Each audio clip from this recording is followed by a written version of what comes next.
Hello YouTuber family, કેમ છો સૌને? ગુડ મોર્નિંગ, જય શ્રી કૃષ્ણ. અને આવતીકાલે છે દેવ દિવાળી. આ રે મૂકી દે ને, એ મૂકી દે ને, એ પહેરી જવું ને. ચલો હવે અત્યારે આ બે જણા વળી મારા બૂટ કંઈક ધોઈ રહ્યા છે. મને કે ચપ્પલ પહેરીને ચપ્પલ પહેરીને કઈ અમદાવાદ જવાય એવું છે નહીં. અને અત્યારે બધો માલ જે છે એ ગાડીમાં ભરવાનું છે. એ બીજું જબલું પડ્યું લાવ કાઢી લે. હા ધોઈ દે ચાલ. હા પેલા હાલ કાઢે ને. હા બસ એ પહેરી લઉં છું. ધોવામાં છે ભાઈ, બટ ધોવાના છે. હવે કાલે દેવ દિવાળી, દેવની દિવાળી. હા તો જો પહેરી છે. હા જે સજાવટ કરી છે. માથું ધોયું છે. હા માથું ધોયું છે. તારે પલાળીને રાખવાનો મતલબ હું ના એટલે વાર થોડા કોરા થઈ જાય કપડું બાંધવાથી વાર કોરા ખુલ્લા રાખો તો કોરા થઈ જાય. અને ગરમ હોય એટલે એને થોડું કામ એમ મળે, શેક મળે. કાલે દેવ દિવાળી છે. આ દેવ દિવાળી છે તો બધાને હેપી દેવ દિવાળી. અને મારી મમ્મી, અમે નાના હતા ને તો નરસિંહજીની પોરમાં આજે રાત્રે ભજન થશે. જે વડોદરાના હોય ને આખી રાત ભજન થાય. એ ભજન મંડળી જોવા માટે મારી મમ્મી અમને 5 વાગ્યાનો ઉઠાડીને ત્યાં લઈ જાય અને બધાને ભજન મંડળીને મંદિરના દર્શન અમને કરાવતા. બચપન જે અમારું હતું એ ખૂબ સારું યાદગાર હતું. અને ભલે ગરીબ પરિસ્થિતિમાં અમને મોટા કર્યા છે પણ ફેરવવા હરાવવામાં ખૂબ જ સારી રીતે રાખ્યા છે. એ અમારું આજે પણ અમારે માટે યાદગીરી રહી જાય છે કે અમારું બચપન હતું તે અમારા મા બાપ અમને ફેરવતા હતા. હવે હું તને એવું કહું કે તું આજે પેલો નરસિંહજીનું પોરમાં મને લઈ જા અને ભજન મંડળી જો આપણા શહેરમાં હોય તો હું તને કહું કે ચાલ આપણે જઈએ. હવે આટલે દૂર તો ના જવાય કે આપણે પણ સમજીએ છે. જે વહી ગયું એ વહી ગયું ને દૂર આવી ગયા તો દૂર આવી ગયા. હા ચાલો સૌને પહેલા હેપી દિવાળી. શ્રી કૃષ્ણ. સૌને મારા સવારના રસોડામાં આપનું સ્વાગત છે. આજે થોડાક મગ બનાવ્યા છે અને મને મગ ઓછા ભાવે એટલે હું મારા માટે મગ અને ભાત કરી અને પુલાવ જેવો કરીશ. એના પપ્પા માટે આપણે થોડા મગ વઘારી દઈએ. લસણ અને લીલા મરચાં, એમને ટામેટા નથી ભાવતા.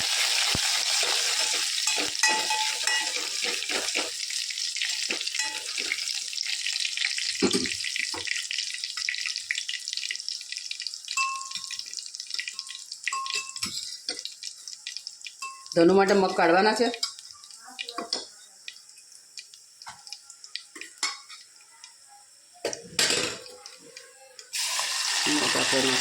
એમના પૂરતા જ આપણે વઘારવાના છે. સેજ હળદર, ધાણા જીરું, સેજ ગરમ મસાલો, મીઠું નાખીને બોઇલ કરેલા છે. સાધારણ મીઠું, મગમાંથી થોડું પાણી નીકળે તો કાઢી લઈએ.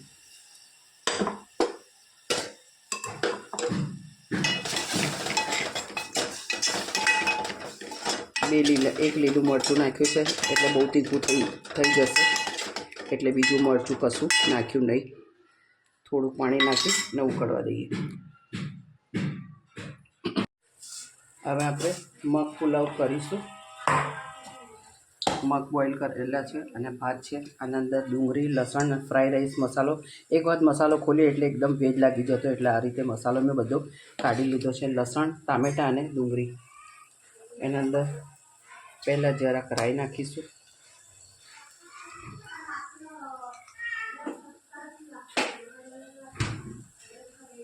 થોડું જીરું નાખ્યું, હિંગ, કરી પત્તા, ટામેટાં, ફ્રાઈ રાઈસ મસાલો.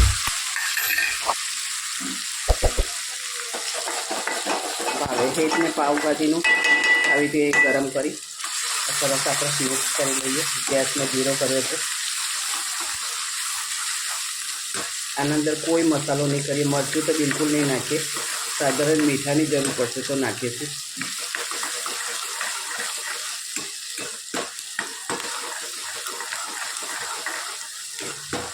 થોડીક થવા દઈએ. સેજ હળદર, સાધારણ મીઠું નાખીશું.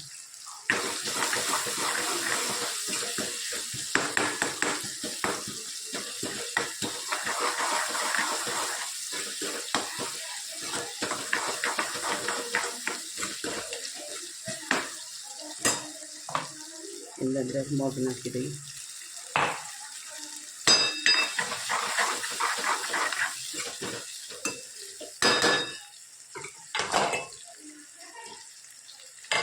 જેટલો ઉપયોગ કરવો એટલો આપણે ભાતનો ઉપયોગ કરીશું.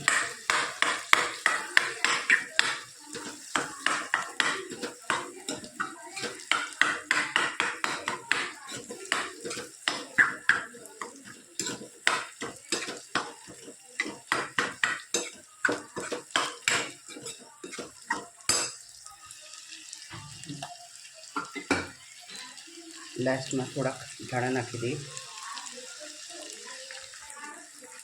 આ રીતનો પુલાવ ખૂબ જ ટેસ્ટી લાગતો હોય છે અને ખાવામાં ખૂબ મજા આવતી હોય છે. જેને મગ ભાવ ઓછા ભાવતા હોય તો આ રીતે આપણે પુલાવ જેવું કરીને પણ ખાઈ શકીએ. બસ આપણું તૈયાર થઈ ગયું છે. કોમેન્ટમાં ચોક્કસથી કહેજો અમારા મગ અને મગ પુલાવ કેવા લાગે. ચલો ભાઈ 9:30 વાગ્યા છે. સોરી 8:30. હા 8:30. શું પ્રોગ્રામ સર? અમારે સેવ ઉસળ આમ નહીં દાબેલી. હા વાહ. અને પપ્પાને એ તો ખાવે. હા લસણ ખાવે ને અચ્છા. તો ખાવે. જો ભાઈ તમને કહી દઉં, એક બાજુ મમ્મીનું છે, એક બાજુ રુચિતાનું છે, વચ્ચેનું મારું છે. મારું થઈ ગયું. ખીચડી હો ગયા તેરા પકવાન. ચલો ભાઈ આ લોકોને શું છે અલગ અલગ પ્રોગ્રામો છે શું છે. અને અત્યારે બહાર ચાલી રહ્યું છે. હા બહાર કહું કે કોપીરાઇટ લાગી જશે. બહાર કોપીરાઇટ લાગશે. ઓલરેડી 2 કોપીરાઇટ સ્ટ્રાઇક તો આવી ગઈ. ત્રીજી વખત આવશે તો ચેનલ બંધ થઈ જાય. એના કરતાં બેટર છે કે આપણે અહીંયા જ રહ્યો શાંતિથી. ચલો આપણે સેવ ઉસળ બનાવીએ. આનામાં લસણ, ડુંગળી, ટામેટા અને લાલ મરચા. ભાવેશ આજે લાલ મરચા લાવે છે. લાલ મરચા ના તીખા લાલ મરચા. એનું કાલે બનશે ચટણી. થોડા આથવાના છે.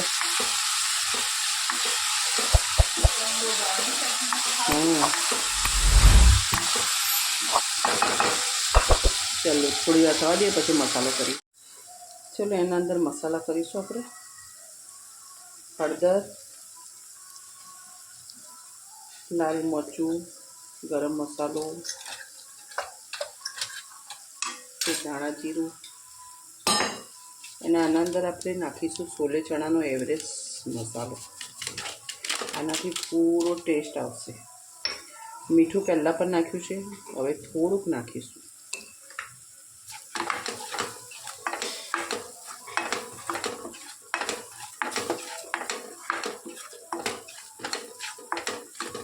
સરસ મસાલો શેકાઈ ગયો છે. વટાણા બોઇલ કરેલા છે નાખી દઈએ. આમાં 3 જ જણાને ખાવાનું છે.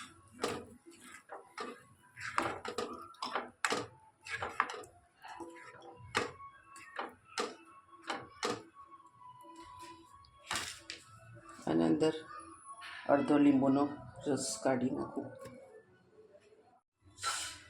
દાણા નાખી દઈએ. અડધો લીંબુનો રસ.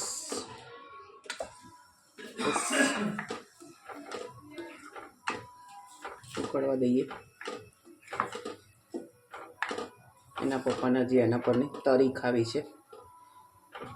થોડીક આપણે તરી બનાવીએ. આપણું મસ્ત સેવસળ તૈયાર થઈ ગયું. બાજુમાં તરી તૈયાર થઈ ગઈ. 1 ચમચી જેટલું મેં મરચું, 2 પરી જેવું તેલ, થોડું પાણી અને સેજ હળદર નાખી, સેજ મીઠું નાખી અને આ રીતે તરી બનાવી દીધી છે. આપણું સેવસળ એકદમ ટેસ્ટી થયું છે. આ છોલે ચણા મસાલાથી ખૂબ જ ટેસ્ટી થયું. સેવસળનો મસાલો તમારા પાસે પડ્યો કે તેમાં એના અંદર તમે નાખી શકો છો. અને ચોક્કસથી આ રીતે બનાવજો. હવે આના ઉપર સેવ નાખો, ચવાણું નાખો અને પાઉં સાથે ખાઓ. આપણું સેવસળ બરોડાનું તૈયાર થઈ ગયું. કોમેન્ટમાં ચોક્કસથી કહેજો અમારું સેવસળ કેવું લાગે.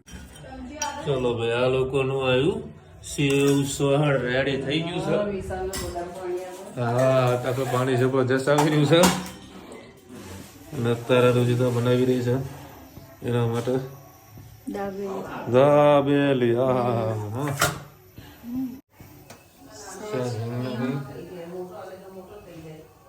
સેજ હળદર, એક ચમચી લાલ મરચું,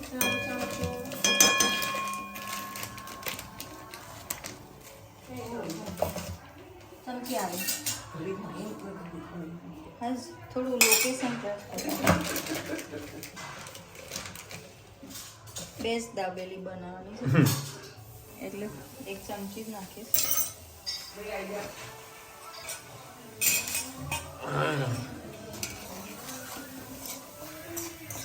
ખાંડી નાખો મસાલામાં બધું હોય છે. એવું છે ઇન્સ્ટન્ટ મસાલો, કચ્છી મસાલો, એવું રાઈ પણ છે અંદર. સ્મેલ આવી સ્પેશિયલ દાબેલી કચ્છી મસાલો, સંપૂર્ણ જૈન તથા ફરાળી. ફરાળી લખ્યું ફરાળી છે, જૈન તથા ફરાળી છે. બીજું કંઈ ઉમેરવું નહીં. 250 ગ્રામ તેલમાં બટાકા બાફી નાખીને અંદર 250 ગ્રામ જોશીનો સ્પેશિયલ મસાલો, બીજું કંઈ નાખવું નહીં.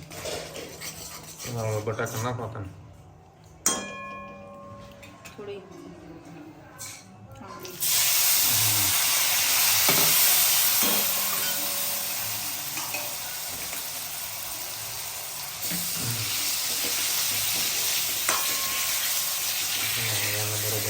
મિક્સ કરી દો.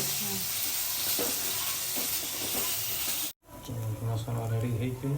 એનો ઉપર નાખવાનો સ્વાદ અનુસાર ધાણા. મસાલો રેડી.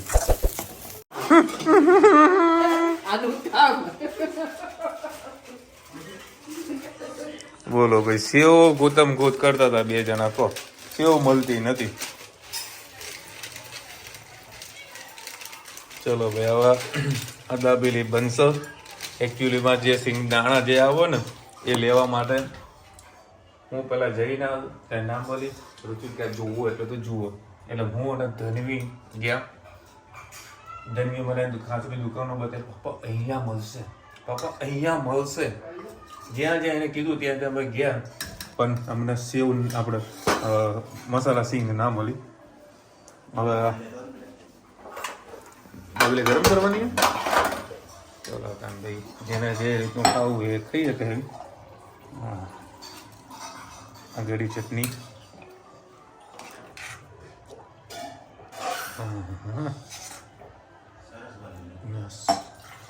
બટાકાનો મસાલો,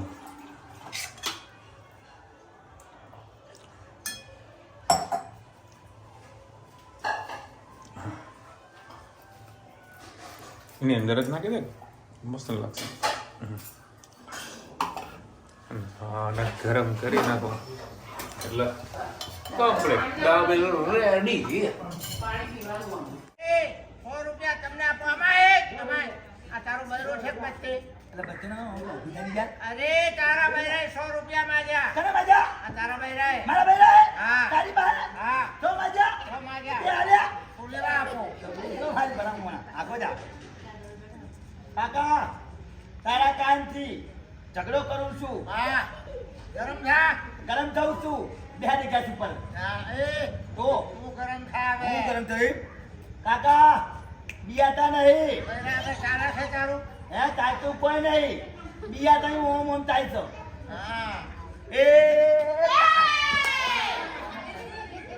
માતાઈ એ તને નહીં કહેતો. ભલે વાત કહું ઓલી કે કાકા જોડે પૈસા માંગ્યા હતા. કેટલા માંગ્યા હતા? 100 માંગ્યા. માગતા આવડતું નહીં. માગે તો 200 રૂપિયા ઉભો દારે માંથી. મારા કાકો છે ને, કાકો છોકરા બરોબર કહેવાય. તું મારા છોકરા બરાબર છે. એ કાકા જોડે પૈસા માંગવા નહીં. ઈ તો ઊંઘી જાય ને એટલે ખિસ્સામાંથી કંઈક કાઢી લેવાના. તે કાઢી તો ખિસ્સામાંથી હોય એટલું. કાકા જોડે પૈસા માંગે ઈ તો પાપા હે ને. અરે ખબર ને કાપી નાખું. તને નહીં કહેતો. બટાકો, ટોમેટો, ડુંગળી, મરચાં. એ ધાબા ખાઈ નાખું. તને નહીં કહેતો. કાપા ખાઈ તાપું તારાની ગોદરો ના બિયા તારી ઊંઘ થાય છે એ તું હું સમજી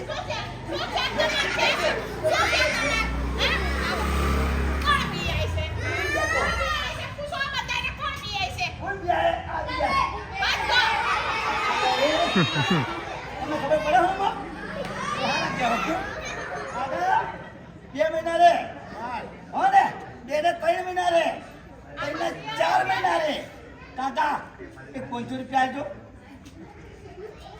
તારું બેડું 200 માંગે સુવરી 500 માંગે કોઈ મહેમાન ને બોલાવતો ને હે ઘરમાં સગવડ ન હોય તો મહેમાન ને બોલાવતો પાણી ને સગવડ છે શું સગવડ છે ઓને કા પાડ્યું નહીં દેવું તારા બાપા દેવું ભરી છે હે કશો વાતી માથે પર છો તમે જો ઓને કોઈ બરાબર છે આપણી ચીકી જઈ કુંડાળે ચલો બેતાર સરસ મજાની અમારા સોસાયટીમાં ભવાઈ ચાલી રહી છે બરાબર બધા ફેમિલી સાથે લોકો અત્યારે જોઈ રહ્યા છે ભવાઈ અને થોડોક અંશ પણ તમને ભવાઈનો બતાવેલો છે અમારા સોસાયટીની અંદર વર્ષમાં 4 વખત તો ભવાઈ આવે ને આવે મહિને આવે વર્ષમાં 4 વખત. આ તો ખાલી જસ્ટ તમને ખાલી 4 નામ કીધું કે 4 વખત આવતી વખત તો ઘણી વખત આવે છે એક વખત એ અલગ આયા અલગ આવે બધી આજે કંઈક અલગ છે ક્યારેક ભવાઈ આવે ને તો ડાન્સ વધારે કરતા હોય આજે થોડુંક નાટક વધારે કરે. નાટક વધારે કરે છે સરસ સરસ સરસ આવતીકાલે છે દેવ દિવાળી. વાહ વાહ ભાઈ વાહ દેવની દેવ દિવાળી હા તમારા ત્યાં પણ કોઈ તુલસી વિવાહ થતા હશે. અમારે 2 દિવસ પહેલા ચાલુ આપણે હતું program. વાડીમાં થયા હતા અને ગઈકાલે ઘરે બધાને આમંત્રણ અપાયા હતા તુલસી વિવાહનું. એટલે આવતીકાલે તુલસી વિવાહ થશે. નરગીસભાઈ લખી રહ્યા છે ભાઈ રગડદાળ રહી ગઈ હા રગડદાળ હા આમાં તો કોઈ ખાતું નહીં રગડ એટલે નામ ના આવ્યું નરગીસભાઈ તમને ભાવ તો મોકલાવ 5 લીટર નહીં ભાવતી અમને 5-6 જાતિ પેલી જે દાળ આવે ને નહીં મજા આવતી અમને. ઓકે એક સરસ મને કોમેન્ટ આવી છે તમારા માટે પરમને આ વખતે આપણને લોકલ વેપારીઓના ધંધાને સરકારની અમદાવાદ શોપિંગ ફેસ્ટિવલના લીધે અસર થઈ. લોકલ વેપારીઓ માટે સરકાર શું કરી શકે એવું તમારા માનવું છે? દેખો મારે કોઈ પર્ટિક્યુલર ગવર્મેન્ટનું કોઈ નામ નથી દેવું. હવે એ એમને જે કંઈ બધું કર્યું એ અમદાવાદ પૂરતું કર્યું બરાબર. વેપાર ગુજરાત ચલાવે છે, વેપાર એક વેપારી ચલાવે છે, વેપાર ગ્રાહક ચલાવે છે, ગ્રાહક હશે તો વેપાર રહેશે. હવે તમે આજકાલની સમયમાં તમે જોજો ઘણા બધા જે જૂના વેપારીઓ જે છે ને એ બધા તમને એવું કહેવા મળતા હશે કાં તો જેનો ધંધો હશે એ પણ તમને ઘરે બધા કહેતા હશે કે અત્યારે વેપાર નથી રહ્યા, વેપાર હવે ઓપન થઈ ગયા છે બરાબર. આમાં કોઈ સરકારનો વાંક નથી. આજે તમે પ્રોપર્ટી બી જુઓ, ઘણી બધી જે પ્રોપર્ટી ડેવલપમેન્ટ થઈ રહી છે એમાં ખાલી ફક્ત પૈસા ઇન્વેસ્ટમેન્ટ થાય છે. પ્લોટોના તે ફ્લેટ છે બધા ખાલી હોય છે બરાબર. એટલે કહેવાનો પર્પઝ એવો છે કે જ્યાં આગળ લોકોને ઓપ્શન મળવાના ચાલુ થઈ જાય ને એટલે ત્યાં આગળ મંદી આવવાના શક્યતા રહે. મંદી ના હોય, ફોર એક્ઝામ્પલ 100 કસ્ટમર છે, જે 100 જ કસ્ટમર છે. પહેલાં 10 દુકાન હતી, ત્યાં આગળ 10 વેપારીને 10 કસ્ટમર મળતા હતા. આજે 50 દુકાનો છે, પ્લસ ઓનલાઈન કસ્ટમર ચેક કરે છે બરાબર. એના કારણે વેપાર બધાને ડાઉન થવા લાગ્યા છે. બધા ભલે કોમ્પિટિશન કહેતા હોય, એ કોમ્પિટિશન તમે એનો ભાગ ગણી શકો છો. આમાં સરકાર બી કશું કંઈ કરી શકે એમ નથી બરાબર. લોકો ધડાધડ ધંધા ચાલુ કરી નાખ્યા છે, એટલે ધંધો કરવો એ જરૂરી છે. આપણા ગુજરાતની અંદર, ગુજરાતમાં આપણા બ્લડમાં છે ધંધો બરાબર. એટલે એમાં આપણે કોઈ વિરોધ નથી, કરો બધા ધંધો કરો બરાબર. પણ લોકો કમાતા નથી અને કમાવા દેતા નથી. ઘણા બધા સોશિયલ મીડિયામાં વિડીયો તમે કદાચ જોતા હશો, બોલતા હશે, હું કમાઈશ નહીં, કમાવા દઈશ નહીં, આ ભાવમાં આપીશ, આ રેટમાં. કોઈને બાપની તાકાત નથી કે આ રેટમાં કોઈ માલ વેચી શકે બરાબર. આવું બધા કરે છે. હવે એમાં સરકારનું શું વાંક? સરકારનો કશો વાંક નથી ને. સરકારનો તો જીએસટીથી મતલબ છે.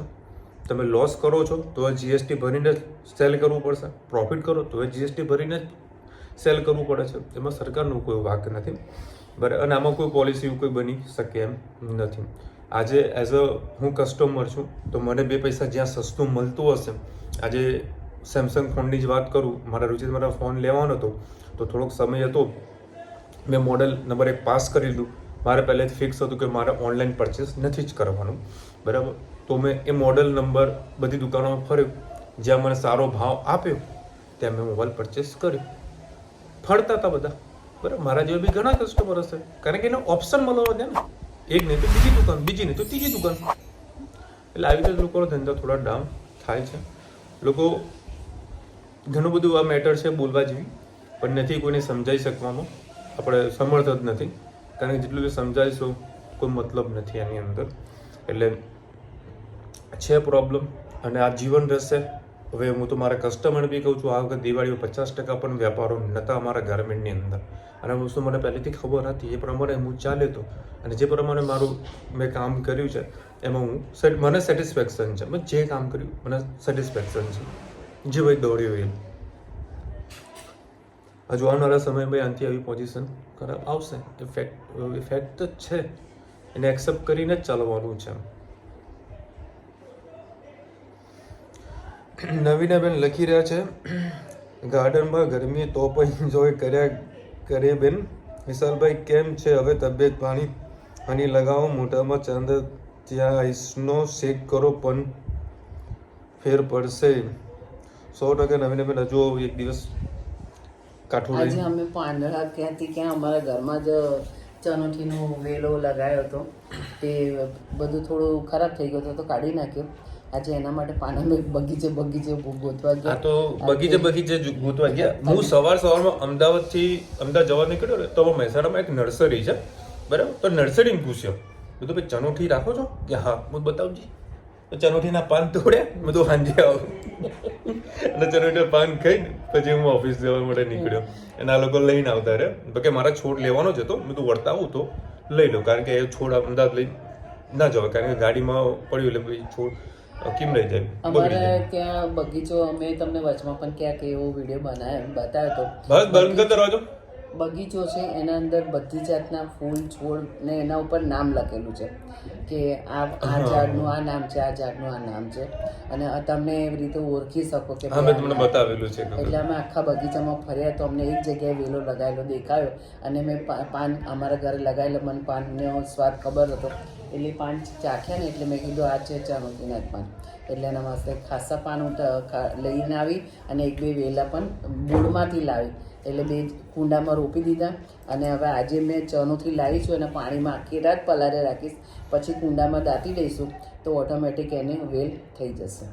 અત્યારે કડી પત્તાના પણ લાલ કલરના બી આવે ને એના ઉપરનું પડ કાઢી નાખવાનું, ને એ બી તમે કુંડામાં નાખી દેશો તો અઠવાડિયામાં તમારો એ છોડ ઉત્પન્ન થઈ જશે. કલ્પનાબેન લખી રહ્યા છે, તમારી ડોટર બહુ દોડડાઈ લાગે છે, જરા સમજાવો તો ખરા. ચંપા ચમેલી છે, એને ગાય કહેવા જેવું નહીં, બહુ વિચિત્રમાંનું મગજ છે એનું, બરાબર. બાકી સમજે એ ખરી, મજાક મસ્તીને બહુ વધારે પડતી આપણે. ત્યાં એને કોઈ બેસવા ના દીધું ને એટલે થોડાક હેરાન કરતા હતા. તો ધનવીબેન ઘરેથી નાની ખુરશી લઈ ત્યાં આગળ બધાના જોડે ખુરશી ઘરેથી લઈને તમે હું મને ના બેવા દો, ઘરેથી ખુરશી લાવ લે કોઈ. વીણાબેન લખી રહ્યા, તમે મરચાંનો ઉપયોગ વધુ કરો છો, સારું, છોકરાઓ ખાઈ શકે છે, પણ બધું બનાવવાની રીતે સરસ છે. આઈ હોપ વિશાલ ભાઈ ગેટ બેટર સૂન. હા, અમે મરચાંનો વધુ ઉપયોગ કરીએ છીએ, મતલબ વધુ એટલે જેટલું ખાઈ શકીએ એટલું. મોડા જ હોય છે, બહુ એટલે તીખા નથી હોતા. અને લીલા મરચાં પણ હવે બજારમાં મોડા જ મળે છે, બહુ તીખા નથી મળતા. એટલે એકાદ નાખ્યું હોય તો એના સામે 1 ચમચી તમારું લાલ મરચું હોય, બહુ તીખું હું ખુદ નહીં કહી શકી, મને ખુદની એસિડિટી ઉપડે છે. કાલે એને પાઉંભાજી બનાવી હતી પણ એમાં એને જે પાઉંભાજીનો મસાલો વધારે નાખ્યો હતો તો રાત્રે મને એસિડિટી ઉપડી, એટલે અમે રાત્રેના ટાઈમમાં વધારે પડતું ખાતા જ નહીં.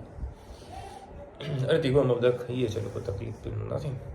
ચલો મળીશું નવા વિડીયો સાથે, નવા મોજ મસ્તીની સાથે. ત્યાં સુધી અમને આપણો જય હિન્દ, ભારત માતા કી જય. અને વિડીયો ગમે તો ફટાફટ લાઈક કરો, શેર કરો, સબસ્ક્રાઇબ કરવાનું ભૂલતા નહીં.